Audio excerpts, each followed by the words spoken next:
I went to the Falcons preseason finale against the Jaguars, and all I got out of it was a couple of conspiracy theories.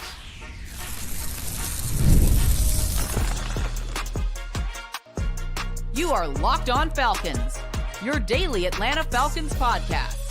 Part of the Locked On Podcast Network, your team every day.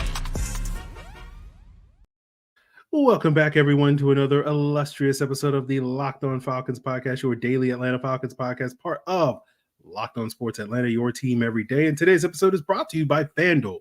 Now through September 22nd, all FanDuel customers can bet $5 and get a 3-week free trial of NFL Sunday Ticket from YouTube and YouTube TV. Just visit FanDuel.com/LockedOn to get started.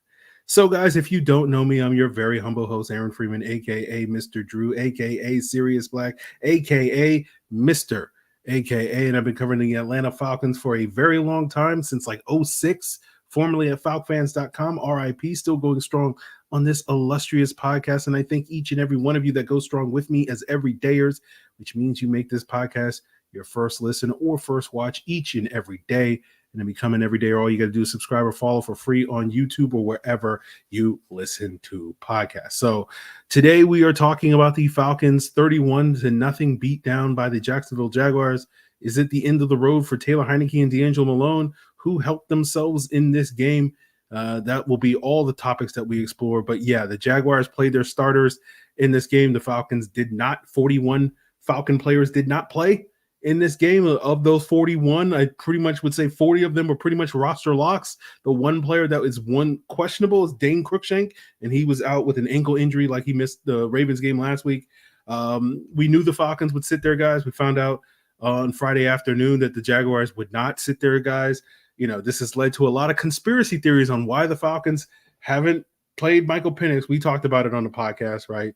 At the beginning of the week, it's always about injuries. It's only ever been about injuries, but you know, people want the quarterback controversy. That's what they want. They want to drum it up. They've been drumming it up for the last week. So I'm seeing like YouTube videos. I'm seeing articles written about why aren't the Falcons playing Michael Penix? It must be because they're worried about, you know, him taking Kirk Cousins' job and all these sort of crazy conspiracy theories, which, you know, again, this is part of the reason why, guys, like the day before the draft, I was like, they're not going to draft a quarterback because it only invites people to wildly speculate about quarterback controversies and whatnot and all these conspiracy theories. And then, of course, like the Falcons did wind up, you know, drafting a quarterback. But, you know, what do I know? But it's one of those things where it's like this is going to come with the territory. And so inviting that into your building, even if it's groundless, it's just every time Kirk Cousins does not play well, there's going to be a referendum. Is it time for the kid? That's basically what there is going to be a contingent of fans and media that are going to be pushing that narrative. So I guess we'll just have to deal with that and just hope the Falcons just win games. So, you know, those people can, you know, I don't know, have their meetings in their mom's basements or wherever they meet at or whatever the case may be. So that's my big takeaway. It's like, all right, we're just going to have to deal with this for the next couple of weeks. But on tonight's game, if you missed it, you didn't miss much. Again, if you're a Jaguars fan, it was an incredible performance, right? Trevor Lawrence and the starters came out for like the first two series. They scored on both of those series to get up 14-0. They dominated time of possession on those first two series, possession of the ball for like 11 minutes of like the first like 20 minutes of the game. And they ran it down the Falcons' throat. They had 103 rushing yards in the first half. They had 105 rushing yards in the second half. Jacksonville had pretty much no issue moving the ball all night, you know, against the Falcons, even though once the second and third string guys came in, the Falcons at least got a couple of stops at that point. Like Mac Jones came in and they finally got a stop in the second quarter, but he was able to lead Jacksonville to 2 scores himself, one at the end of the first half, one at the beginning of the second half. And then once the Falcons, you know, were down 28-0, they were just like, okay, we're just going to run the ball pretty much the rest of the game.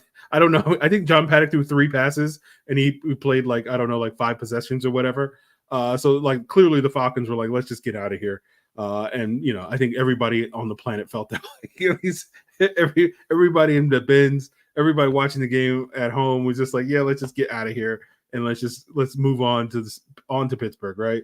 And so, you know, the MVP of the game was basically Spencer Brown. Right, because basically he came in at the beginning of the third quarter and they would just, I think they ran it to him like 6 straight times at that point. Again, reiterating the point that they were just trying to run clock and shorten the game and get out of there. And he was at least able to get a couple of first downs that were allowed them to sort of bleed like 5 more minutes off the clock than they were doing so at the beginning of the game with, trying to throw the ball and whatnot. So Spencer Brown was the MVP. I think he finished with like 51 rushing yards on like 11 carries or something like that. So he was the only real standout player for the Falcons in this game. Not a whole lot of guys that really kind of stood out in this game, but we'll talk about a couple of guys that had their moments, right? That maybe have helped themselves make a push to make the roster, right? In a moment. And, that's going to get us into that conversation and talk about guys that helped themselves and guys that hurt themselves. And one of those players may have hurt himself is DeAngelo Malone. And did we see DeAngelo Malone play his last game as an Atlanta Falcon? And we'll talk about that as we continue today's Locked On Falcons. But first, guys, I want to tell you that today's episode of Locked On Falcons is sponsored by BetterHelp. And what are your self-care non-negotiables, right? When your schedule gets packed, when you're busy at work, it's easy to let your priorities slip, and it's hard to make time for things and even things that we know make us happy. And when you feel like you have no time for yourself, non-negotiables like therapy are more important than ever. Therapy has taught me positive coping skills, like you can only control what you can control, which I use every Sunday when I'm watching the Atlanta Falcons. And, if you're looking to start therapy and learn some coping skills or learn what's important in your life so that you can focus on it, give BetterHelp a try. Right? It's entirely online. It's designed to be convenient, flexible, suited to your schedule. Just fill out a brief questionnaire and you'll get matched with a licensed therapist, and you can switch therapists at any time for no additional charge. Never skip therapy day with BetterHelp. Visit betterhelp.com/lockedon and you'll get 10% off your first month. That's BetterHelp, HELP.com/lockedon. So we're talking about who helped their case to make the game or make the team. We'll talk about those guys in a minute, but let's first talk about DeAngelo Malone, right? I think he kind of hurt his case, right? We've seen DeAngelo Malone stand out as a special teams player. That's been a player that I sort of projected to make the roster purely from his special teams ability, and that's still a possibility for DeAngelo Malone. I think we'll see what the final tally is after tonight's game, but I know through the first 2 preseason games, he had played the most special team snaps. He was leading the team by far with like 5 special teams tackles. And so that seemed like enough for me to think he was going to make the roster. But as we talked about yesterday on the pod with Jarvis Davis and wanting to see DeAngelo Malone make an impact on defense. And I didn't really see that in this game, that when Jacksonville was running the ball down Atlanta's throats early in this game, it felt like a lot of those, maybe not a lot of those. I noticed multiple times is what I'll say. Multiple times in this game where they were running at DeAngelo Malone. He was supposed to set the edge. He would get stuck on a block and the running back would go right by him in the hole, either, to his outside shoulder or his inside shoulder. There was a play later in the game where they ran a reverse to Falcons legend Austin Trammell, who was with the team like 3 years ago, been with the Rams the last couple of years. He ran a reverse and DeAngelo Malone got too far upfield or wasn't far enough upfield, so he was able to run past him for a decent gain there. And so just didn't see a lot of flash from DeAngelo Malone on defense in this game. And I think he really needed to do something in this game defensively. And again, maybe I'll rewatch the game tomorrow and I'll see something and be like, okay, he did this. I just didn't notice it. But I think he hurt himself. And so right now I just feel like it's a toss-up. Like I went into this game thinking he'll stick over a 6 cornerback, but I feel like enough guys at that 6 cornerback spot probably made a compelling enough case that if push comes to shove, they might move DeAngelo Malone. Again, I figured the special teams value would give him a bump over those guys just because like a 6 corners should theoretically not really see any snaps on defense. And, his value on special teams is going to add a little bit more. So we'll see if we're still having that conversation come Tuesday when final cuts are made. But, I think in terms of guys that help their cases, again, despite Spencer Brown being the MVP of the game, I think he was probably too far behind Jace McClellan and Carlos Washington to make a case for making the roster. But certainly I think made a case for someone scooping him up, off waivers or something like that to put on their practice squad or put on the back end of their roster based off his performance. But I don't know if we will see him in Atlanta. since, that would require the Falcons to carry what, like 6 running backs or something like that, including the practice squad. But in terms of guys that did help their case, I thought Bradley and I had a really good game. Bradley and I basically had the game on defense that I wanted DeAngelo Malone to have, right? He had a sack. He had multiple pressures, even when the first and second string Jaguars offensive line, like I do recall one time where he beat Cam Robinson clean. He beat, I think, Walker Little for the sack he did, and did a nice spin move on that. I think he had a tackle for loss. Walker Little's the Jaguars' second string left tackle. So, and a guy that has started games for them in the past. But I thought Bradley and I helped his case for a practice squad spot. I don't think he's going to make the roster, but he's at least a guy that shows, okay, he's got some juice as a pass rusher. And so it's definitely helped his case. But I think it's going to be a hard hill for him to climb, just because you have potentially DeAngelo Malone ahead of him. You have Damon Harris ahead of him, in addition to, bringing in guys like Judon and James Smith-Williams and those guys. So I think it'll be hard for Anai to make the roster and even the practice squad, but he definitely helped his case this game. And if he does wind up making, any one of those spots, it will be basically because of what he did in this game. Kevin King, who, is probably the front runner to be the sixth corner, him and Natron Brooks. We talked about that after the Ravens game. It was like, okay, Brooks maybe moved ahead, but I thought in this game, it was notable to me that the Falcons had Kevin King and I think Trey Vavall playing safety in this game, right? And part of that, I think, was due to them sitting basically all their safeties, Helms being hurt, adding Justin Simmons, Richie Grant, and Jesse Bates did not play in this game. Crookshank was injured as well. So they needed some guys to kind of pull double duty at corner and safety in this game. And so Kevin King played some safety, showed that versatility. He played some safety in college, I think his like sophomore year at Washington. I think when it was maybe like Jimmy Lake's first year, I think maybe as a DC in Washington, or maybe the DB's coach or something like that. So he has that skill set. And, those are things that I think will, potentially help you make the roster, especially if you're hoping to have some depth on defense, right? That's really what's helping guys like Natron Brooks and Kevin King in terms of making the roster, because they're actually making plays on defense, right? So that stood out to me. Donovan Mooten had 18 tackles. We talked about Natron Brooks having 13 tackles last week. So Mooten definitely helped himself in this game. I always confuse him and Milo Eifler. They're basically the same player to me. It's like one of us 45, one of us 52. I can never keep it straight. I think Mooten's 45, and I feel like there was a couple of bad reps from 52 in this game, but that's just my memory. But again, I could be confusing the two of them. So Mooten definitely helped himself. I don't know if Eifler helped himself in this game, if I'm keeping those guys straight. Other players that didn't help themselves, hurt themselves, the second string offensive line didn't really do much. And, Taylor Heinicke was under a lot of pressure in this game, early in the game. Andrew Stuber was getting cooked by Trayvon Walker in this game. Kyle Hinton was struggling left and right. Like I saw at least 3 times where he just botched the protection, didn't pick up a stunt or something like that. You guys know I have not been the world's biggest fan of Kyle Hinton. I feel like this second string, it's like Ryan Newsel, Storm Norton didn't play. He's safe, but Newsel played. He's like one of the few players that is going to be on the roster that played in this game, along with like Younghoe Koo and Bradley Pinion and those guys. But I still think the Falcons need backup offensive line help, because again, you can sit there and say, well, it's the Jaguar starters, but hey guys, here's the thing. If you're a backup offensive lineman and you have to play during a regular season, you're not going up against backups. You're going up against starters.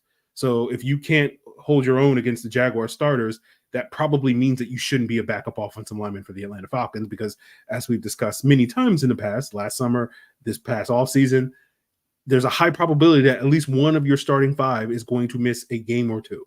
And there's a decent probability that multiple of your starting 5 is going to miss a game or two. So having capable backup offensive linemen matters. No one cares about who the backup guard is right now, because it's like, oh, it's not going to matter, but you're going to care in 5 weeks if that guy has to play against, Vita Vea or something like that. You're going to care a whole lot that week. So, if that guy has to play, a month after that, and Micah Parsons is coming to town, you're like, I kind of care, who's playing tackle, who's playing guard at that point. So I would like to see the Falcons, address their offensive line depth off the waiver wire. But we'll see if they do that again, that C word, that complacency, It might rear its ugly head again. I got to point it out when I see it. I got that complacency radar, man. It's like, and it's like, it's been quiet. It's been quiet, for the last, 10 days or whatever it's been. It's like, it's like, I haven't got any pings on my complacency radar. And it's like, if we're rolling with Kyle Hinton and Javon, any of these guys, right? It's like, it's Newsel, Norton, I'm fine with those guys. But anybody else, oh boy, that thing is going to be pinging. So we'll see. We'll see what happens with the backup offensive line, but maybe they could trade for some help, right? And if they do trade for help, the one trade asset that they probably have is Taylor Heinicke. And so I want to wrap up today's rapid reaction talking about, did we also see Taylor Heinicke play his last snap as an Atlanta Falcon? And we'll do that as we continue and wrap up today's Locked On Falcons. In the NFL, it's all about finding quality professionals this time of year that are going to fit your team. And the same is true for your small business. And that's why you got to check out LinkedIn Jobs here. You don't have to go through the waiver wire. All you got to do is head on over to LinkedIn Jobs, who are going to have the right tools to help you find the right professionals for your team faster and for free. And LinkedIn isn't just any old job board. They're going to help you hire professionals you can't find anywhere else, even those who aren't actively searching for a new job, but just might be open for the perfect role. In any given month, over 70% of LinkedIn users don't visit other leading job sites. So if you're not looking on LinkedIn, you're looking in the wrong place. On LinkedIn, 86% of small businesses get a qualified candidate within 24 hours. Hire professionals like a professional on LinkedIn. Post your job for free at linkedin.com/lockedonnfl. That's linkedin.com/lockedonnfl to post your job for free. Terms and conditions apply. So let's talk about Heinicke, right? I've been skeptical all summer long that the Falcons were going to cut Heinicke. We know teams tend to keep 3 quarterbacks on their roster, or 3 quarterbacks, 2 on the roster, 1 on the practice squad, or all 3 on the roster. But at the end of the day, you're going to keep 3 quarterbacks. You just got to configure exactly how it is. You're not going to sign Taylor Heinicke to the practice squad. So he's either going to be on the roster or he's going to be gone, right? Now, I've never thought that John Paddock would do anything to challenge Taylor Heinicke for that 3rd spot, right? And I don't think after, basically, again, he threw 3 passes in this game. The Falcons are like, they had no interest in evaluating John Paddock in this game. They were just like, let's just run the ball and run out and bleed out the clock and let's get out of here.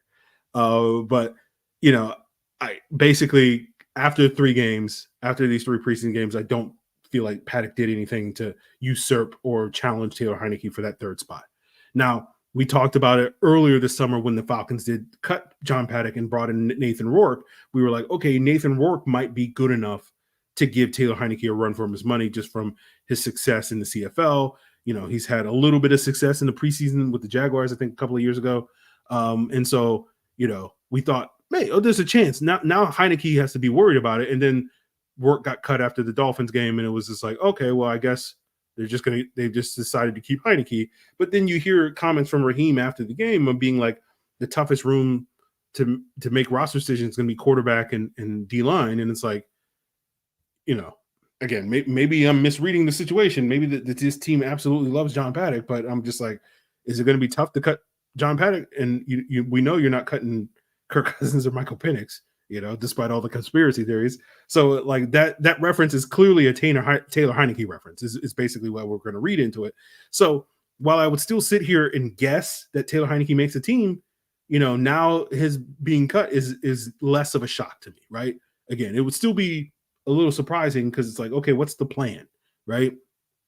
Are you going to have John Paddock run the scout team? Are you going to bring in another quarterback and try to get him up to speed over the next 2 weeks to run the scout team? Because that's basically what the QB3 is going to wind up doing, is running the scout team. And, unless the Falcons want Michael Penix to run the scout team, which that's an interesting choice. It'll get him reps, right? I guess we'll see. So to me, this 3rd quarterback conversation is going to be fascinating to me, how the Falcons deal with that, right? Do they just keep Heinicke and just say, we'll have a veteran in the room. Heinicke can run the scout team. That's something that he has a lot of experience doing from his past. And to me, Taylor Heinicke's skill set is like perfect for scout team stuff, where he can do, if you need a guy to pretend that he's Patrick Mahomes, Taylor Heinicke thinks he's Patrick Mahomes. He thinks he's Brett Favre. He thinks he's, one of the great quarterbacks of all time. So he's the perfect scout team quarterback because you don't have to tell him to pretend to be another quarterback because he legitimately plays like a guy that thinks he's the greatest quarterback in the history of the world. And you kind of love Taylor Heinicke for that, and you kind of also hate it because it's like, you're not my guy, but it's like, it's this love-hate relationship. Like, I'm not a huge fan of the player, but the person that Taylor Heinicke is, I kind of fool with Taylor Heinicke is basically what I'm sitting here saying. As a human being, to have that level of just irrational confidence is the best way I could describe it. And so I do wonder what the Falcons are going to do, right, in that situation with the quarterback position. And so, again, my assumption has always been along that they're just going to keep Heinicke, and then if they can unload him via trade, they'll do so. If they can do that preseason, they'll do it. If that has to wait, if there's an injury that happens a month into the season or something like that, and someone comes calling for Taylor Heinicke, they'll do that, right? I've been pushing the Rams the whole time. I know Locked On Rams recently did a podcast talking about trading for a quarterback, and they were specifically talking about Dorian Thompson-Robinson for the Browns because of the UCLA connection and all that stuff, because Jimmy Garoppolo suspended for the first 2 games. Stetson Bennett has shown progress this summer, but nobody that covers the Rams thinks Stetson Bennett is ready to play in an NFL game. And again, very low probability that Matthew Stafford gets hurt in the first 2 weeks, but whatever that probability is, could they go for someone like a Taylor Heinicke, right? Dave Ragone is, I think, the quarterback's coach in LA. So there is some familiarity there. Obviously, learning the Zach Robinson scheme over this last several months will give him a leg up in that Rams situation. So to me, that's probably the best case scenario for a Taylor Heinicke trade. But I know NFL.com did an article earlier this week and mentioned the Rams, mentioned the Chargers, the Bucks, the Dolphins, and possibly the Packers as potential trade options for Taylor Heinicke, teams that are looking for a backup quarterback. I can't speak to those other teams. I think I did mention the Chargers before on the podcast. I know Easton Stick has not been great there, but Taylor Heinicke and the Greg Roman offense, I don't know if they would go for that. They would probably just go for like Tyler Huntley or something like that if he gets cut by the Browns or something along those lines. So we'll see on that. From what I saw, or at least the headlines coming out of the Dolphins preseason game, Skylar Thompson apparently played well. So I don't know if Miami's still in the mix. I don't know enough about Tampa Bay and Green Bay situation. I saw Kyle Trask's stat line from earlier tonight and looked good, but again, I didn't watch the game or whatnot. So we'll see on that front. And then that's in division trade or whatever. I have no idea who Green Bay's backup quarterback is at this point in time. So maybe they do need that's probably an indicator that they might need some help there. So I think it'll be interesting to see how the Falcons handle the Heinicke situation, right? Cutting Heinicke is not really going to save the Falcons. It's like get you like another $1 million in cap space. Now, again, the Falcons are up against the cap enough that $1 million is not nothing to them, like it would be for most other teams in the NFL. I think last I heard, I saw the figure that they're like 7 or 8 million under the cap, but I don't know if that's pre or post AJ Terrell signing. I think that's pre based off of what I've seen, but I would have to double check on that. So don't quote me on that, but that's just the number I saw someone throwing out there earlier this week after the AJ Terrell extension. But we'll see what the Falcons do at the quarterback position. To me, this is probably, at least for me, again, I don't know about the rest of you guys, but that to me, that's probably the most compelling conversation that we're going to have about final cuts, just because Raheem has been so transparent with for at least a large portion of the 53-man roster. Like we know, because we know like 40 of those guys that basically have not played the last 2 weeks.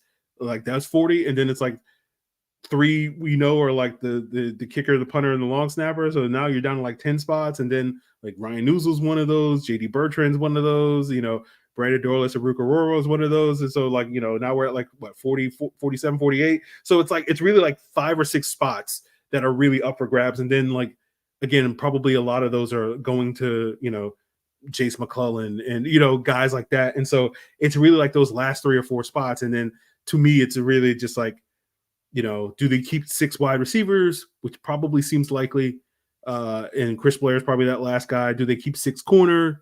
We'll see. Do they keep a 5th outside linebacker? And is that DeAngelo Malone or Damon Harris or, now Bradley Anai is in the mix. So, and then it's just like, what do they do with Taylor Heinicke? And like that to me is like really like kind of the 3 or 4 big questions for these final cuts that we have, or at least what I have. So we'll see what the Falcons wind up doing with that. Again, preseason's done. You know, all we got is some stinking conspiracy theories out of the preseason. Is seemingly the big takeaway, at least based off of how everybody else is reacting to the Falcons preseason. So, you know, we got a couple people in the chat. You know, nobody wants Taylor. He's the worst backup in the league. This is hilarious to me because it's like when I was sitting here dogging Taylor Heinicke last year during the season, like everybody was like, Aaron, you don't know what you're talking about. And I'm just like, all right, guys. And now everybody's swung so completely. So I don't think Taylor Heinicke is the worst backup in the league, but it's just funny to me. It's like, you know, it's just the anti-Taylor Heinicke rhetoric has swung so far from where it was, like, you know, 8 months ago with this team. So it's just hilarious to me. You know, I'm a trendsetter. I'm an icon. You know, I'm out here pushing the anti-Heinicke rhetoric from the jump, and everybody else is jumping on the bandwagon. And in order to compensate for not being on the bandwagon from the jump, you know, y'all just got to go even harder on how terrible Taylor Heinicke is. And so, you know, again, I'm just like, all right, where was this energy back in November and December when everybody was like, we got to put Taylor Heinicke in the game, right? He's going to save our season. And I was like, sure, guys. Sure. So once again, Aaron Freeman is undefeated. And yes, I just spoke in the third person. We're at the end of the preseason, guys. It's who cares? You know, we're at this point. So that is it, guys. We're done here. We'll see what happens with Taylor Heinicke. We'll see what happens with DeAngelo Malone. We'll see what happens with the rest of this roster over the weekend. And, you know, then we're on to Pittsburgh, right? You know, and that's going to be fun. So looking forward to that once we turn that page after Tuesday. You know, I'm sure there will be a couple other roster moves that we'll have to talk about as the week unfolds. But, you know, we'll make that hard pivot to Pittsburgh probably around Wednesday, Thursday of this week. So looking forward to that. Continue to make Locked On Falcons your first listen so you don't miss that. And check out Locked On Sports Atlanta to get the lowdown. We got college football this weekend, right? Locked On NFL Draft is going to have you covered on who you should keep your eye on for this Georgia Tech game, Florida State game in Dublin, to see who's for the next upcoming draft. Of course, Locked On Sports Atlanta will have you covered as well with the Yellow Jackets. I'm running out of Steve, guys. So yeah, go check out Locked On Sports Atlanta. Let me close out this show in a professional way. Go check out Locked On Sports Atlanta as your second listen. Check out Locked On Fantasy Football. Lots of shows all across the Locked On Podcast Network. They're going to have you covered for college football, as well as preseason, as well as the upcoming NFL season, as well as fantasy football. It's Locked On Podcast Network, your team every day.